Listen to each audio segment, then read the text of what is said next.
Morning all, जय जगन्नाथ। तो आज के लेक्चर में हम लोग देखेंगे कि हमारा जो सेल का जो पार्ट 2 रह गया था, ठीक है। यहाँ पे पार्ट 2 में हम लोग जो भी सेल ऑर्गेनल्स था उसको हम लोग कंप्लीट करेंगे। तो यहाँ पे देखो, cells are composed of various cell organelles. एक दो सेल्स नहीं होता है, various cell organelles that perform certain specific function to carry out our life process, ठीक है।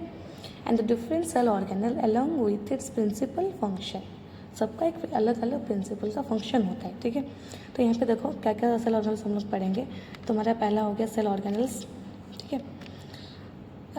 मतलब सेल ऑर्गेनल्स में तुम्हारा mitochondria, ribosome, endoplasm reticulum, Golgi bodies, lysosome, vacuoles and तुम्हारा साइटोस्केलेटन। ये तुम्हारा जो इंपॉर्टेंट होता है, जो तुम्हारे एग्जाम में आता है।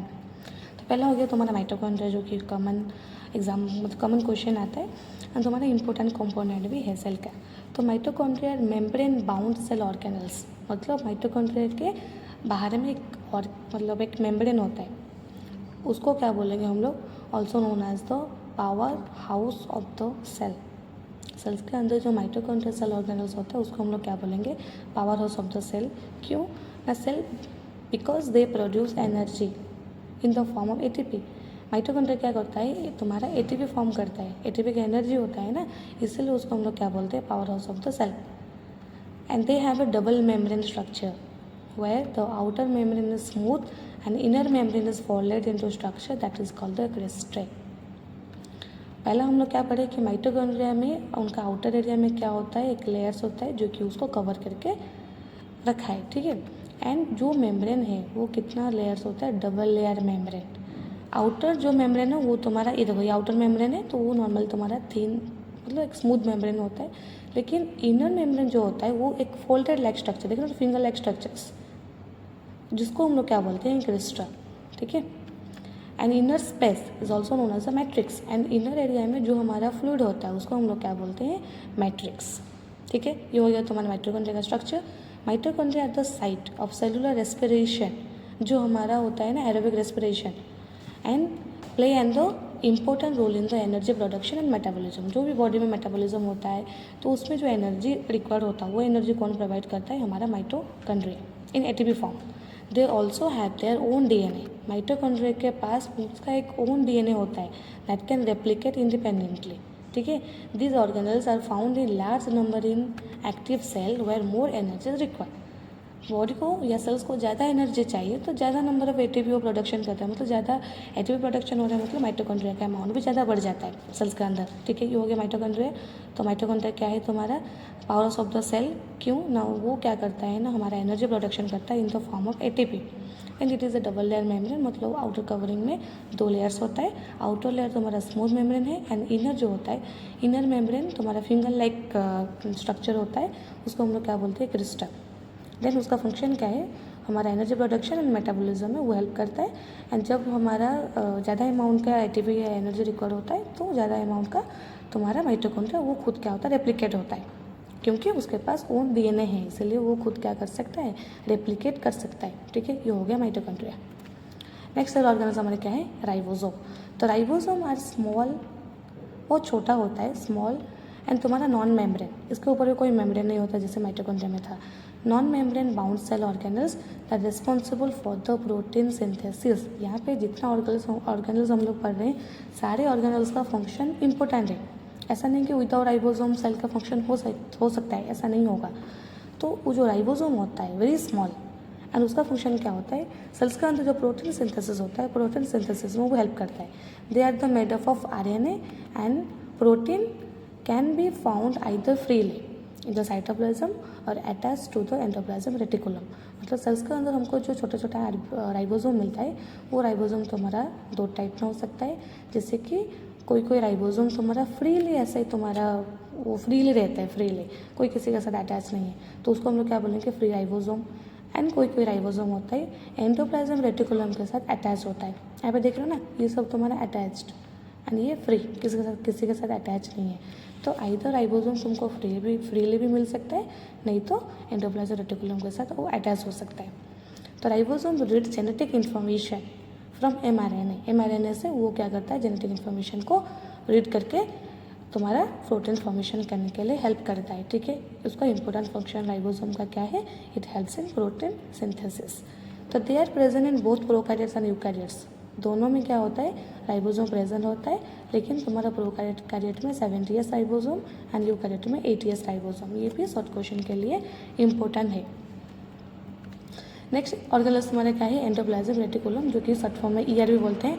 तो endoplasm reticulum is a network of membrane bound tubules present in the cytoplasm. Cells के अंदर क्या होता है, एक नेटवर्क लाइक स्ट्रक्चर्स होता है जिसको हम लोग क्या बोलेंगे, endoplasmic reticulum, that helps in transport of materials within the cell. उसका एंडोप्लाज्मिक रेटिकुलम का फंक्शन क्या होता है, सेल्स के अंदर जो ट्रांसपोर्ट करता है, जो मटेरियल ट्रांसपोर्टेशन में हेल्प कौन करता है, तुम्हारा एंडोप्लाज्मिक रेटिकुलम, ठीक है। It helps in the transportation of materials within the cell. It is of 2 types. हमारे पास एंडोप्लाज्मिक रेटिकुलम कितना टाइप का होता है, 2 टाइप का है, एक तुम्हारा रफ और एक है स्मूथ। तो रफ ईयर जो होता है which has ribosome on its surface, मतलब छोटा ही पॉइंट है, याद रखो। रफ जो होता है, जो एंडोप्लाज्मिक रेटिकुलम के पास राइबोसोम अटैच होकर रहता है, उसको हम लोग बोलेंगे रफ। स्मूथ मतलब वो एंडोप्लाज्मिक रेटिकुलम के पास कोई राइबोसोम अटैच होकर नहीं है, उसको हम लोग बोलेंगे स्मूथ। तो रफ एंडोप्लाज्मिक रेटिकुलम का फंक्शन क्या होता है, it involve in the protein synthesis. And smooth का काम क्या होता है, इट हेल्प्स और it involve in the lipid synthesis and तुम्हारा डिटॉक्सिफिकेशन। ईयर क्या है, एक network like membrane bound tubules, ठीक है, उसको हम लोग बोलेंगे एंडोप्लाज्मिक रेटिकुलम। एंड वो होता है तुम्हारा 2 टाइप का, एक रफ और एक क्या है तुम्हारा स्मूथ। रफ एंडोप्लाज्मिक रेटिकुलम क्या होता है, जो एंडोप्लाज्मिक रेटिकुलम में राइबोसोम अटैच होकर रहता है। एंड स्मूथ क्या है, जो एंडोप्लाज्मिक रेटिकुलम में तुम्हारा राइबोसोम अटैच होकर नहीं रहता है। और दोनों का फंक्शन अलग अलग है। रफ का फंक्शन क्या होता है, क्योंकि रफ में तुम्हारा राइबोसोम है तो it helps in the protein synthesis. And तुम्हारा स्मूथ में राइबोसोम नहीं है तो वो प्रोटीन सिंथेसिस में काम नहीं करता है, वो उसका फंक्शन क्या होता है, it involve in the lipid synthesis, ठीक है। And also plays an the important role in cellular metabolism and intracellular transport में भी वो हेल्प करता है, ठीक है, एंडोप्लाज्मिक रेटिकुलम। नेक्स्ट ऑर्गेनल्स देखो, गोल्गी बॉडीज। तो Golgi bodies also known as the Golgi apparatus और मेम्ब्रेन बाउंड सेल ऑर्गेनल्स, ये भी हमारा मेम्ब्रेन बाउंड ऑर्गेनल्स होता है, that responsible for the modification, packaging, secretion of proteins and lipids. Golgi apparatus का function क्या होता है, वो तुम्हारा प्रोटीन एंड लिपिड्स को मॉडिफिकेशन, पैकेजिंग एंड सिक्रेशन में हेल्प करता है। दे कंसिस्ट ऑफ तुम्हारा stack of flatten sac called the cisternae. यहाँ पे देखो, देख रहे हो ना, ये जो स्ट्रक्चर्स है ऐसे ऐसे हुआ है, उसको हम लोग क्या बोलते हैं, cisternae. And the Golgi apparatus receive substances from the endoplasmic reticulum. Endoplasmic reticulum से वो सब्सटेंस क्या करता है, गोल्गी apparatus उसको रिसीव करके उसको मॉडिफाई करता है and transport them to different parts of the cell और आउटसाइड द सेल, ठीक है। तुम्हारा गोल्गी बॉडीज का मेन फंक्शन क्या होता है, वो एंडोप्लाज्मिक रेटिकुलम से सब्सटेंस को रिसीव करता है। रिसीव करने के बाद किसी को मॉडिफिकेशन चाहिए, तुम्हारा पैकेजिंग, तो वो मॉडिफाई करने के बाद सेल्स का डिफरेंट पार्ट्स को वो जाके उसको ट्रांसपोर्ट करता है, नहीं तो तुम्हारा आउटसाइड सेल के बाहर में भी वो ट्रांसपोर्ट करता है।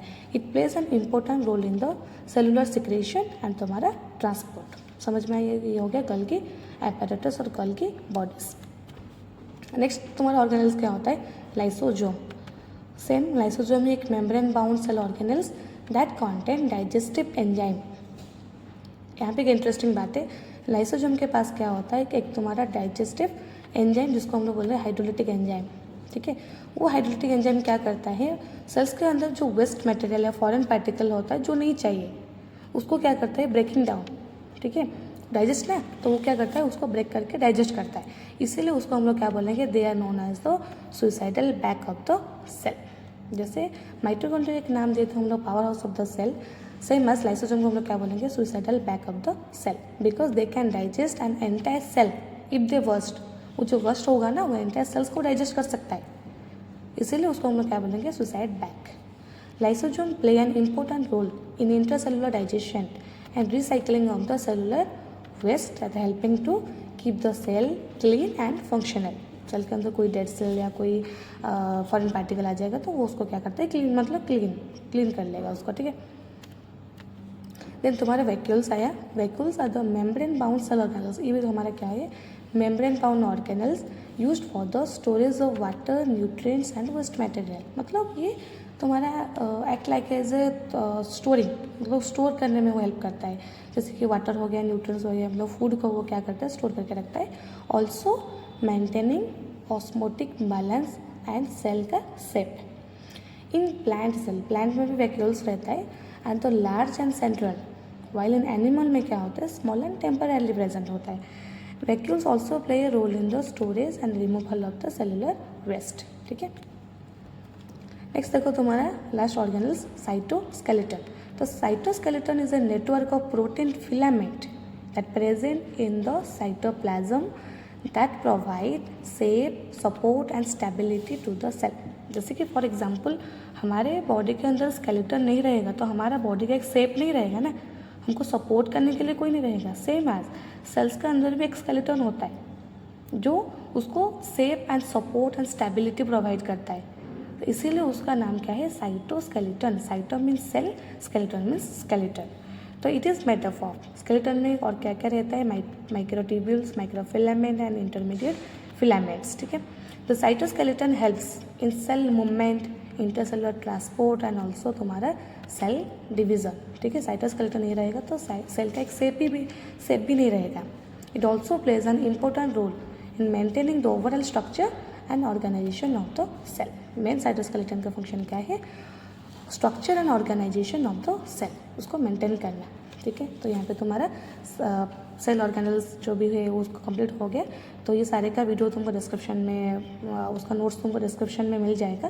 तो वीडियो अच्छा लगे तो प्लीज़ लाइक से सब्सक्राइब करना मत भूलना एंड वीडियो को तुम्हारा जो भी फ्रेंड्स लोग होंगे उनको भी शेयर करना मत भूलना। ठीक है, तो थैंक यू, फिर मिलेंगे हम लोग नेक्स्ट वीडियो में।